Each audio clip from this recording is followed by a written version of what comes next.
guys caught me sliding my problems under the workbench. I'll empty those later. We're getting the alignment set roughly on the truck, the S10 here. We've been setting alignment on vehicles like this, well, as long as I can remember. And all of our vehicles have rode pretty good down the road. I know when I did my Civic, I used the line like this. I used to be able to let go of the wheel and the car would go down the road in a straight line for a mile. Miles, actually, as long as I didn't hit a pothole. Anyway, a lot of times what we do if the car has the same rims and tires on it, for quick reference, is that you just tie the string in back here to the leaf spring and wrap around a flat part of the tire and cross over another flat part of the tire. These are kind of dry rotted and bulgy, so we're worried about getting inaccurate readings. So we just got our jack stand set up back here. Got a nice tension on the line. You know, it should kind of spring like that when you're done. Doesn't need to be really tight, but the tighter the better. So now we're just going to take our ruler and measure from the same part of the rim out to the line on the front and the back. And that will tell us if this string is in line or not. So we're going to go ahead and you want to set up the tripod and we'll also need you to move the jack stand on that side. So you could do this yourself, but we're going to tag team it so it goes a little faster. So stay tuned. Alright, so I'm going to start measuring this back rim here. So we're measuring 1 1/4. It's important also that you're setting, the truck is on a somewhat level surface. You know, you don't want any irregularities where it'll pull the tire in and out in either direction or the truck might be leaning. You know, you want it to sit fairly level, no load in it.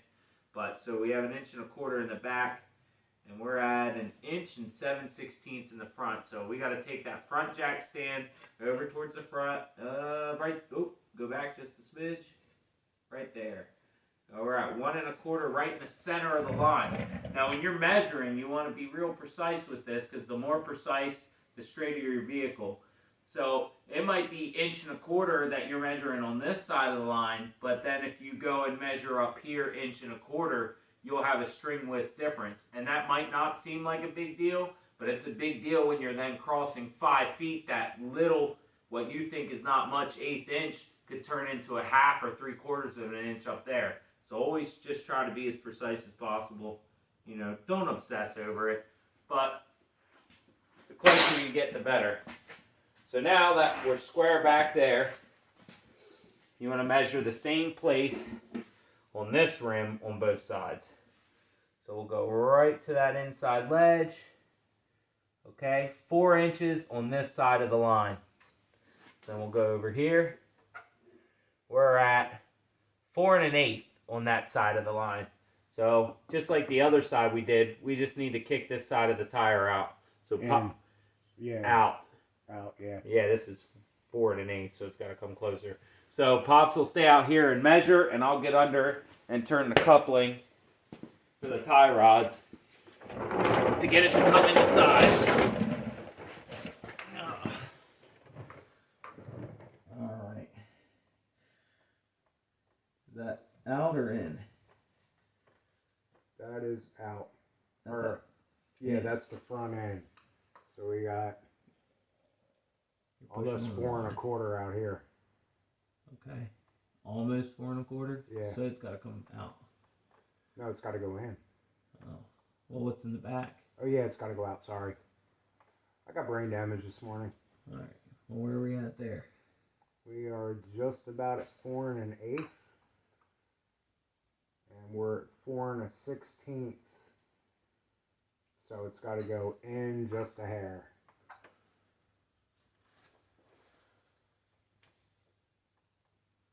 Right there? We don't want 1/2 a turn. Take it back the other way. Out. I don't know why the hell I'm getting so backwards in all this mess.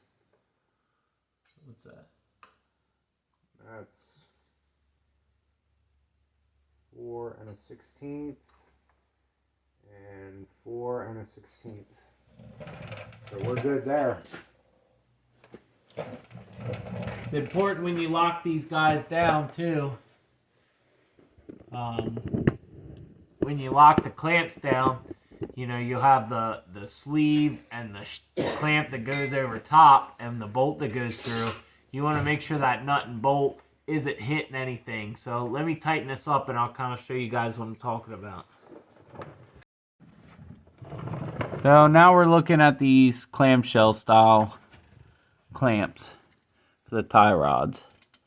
What I was mentioning about these bolts being in an area that isn't in the way, you want to be wary. This tie rod's real close to this A-arm, and if you point these bolts pointing straight back, you might catch this lip or push up against the A-arm. Because you got to remember that the tie rod doesn't just move in and out, but it will also move forward and backward. As this moves this way, as it goes further out, it'll bring all of this closer. And that goes for these connections here and your cotter pins. You want to make sure all that stuff isn't going to interfere with anything. So I'm not saying that it does on this vehicle, on the S10, but it could, depending on the manufacturer of the parts. So that's what progress looks like, man. New backer plates and calipers and tie rods. This thing should be rolling and stopping well. Pop's got the motor taken care of. So that wraps it up on steering and alignment for the S10. James from All Hail Internal Combustion. We'll see you next time. Make sure you like and subscribe.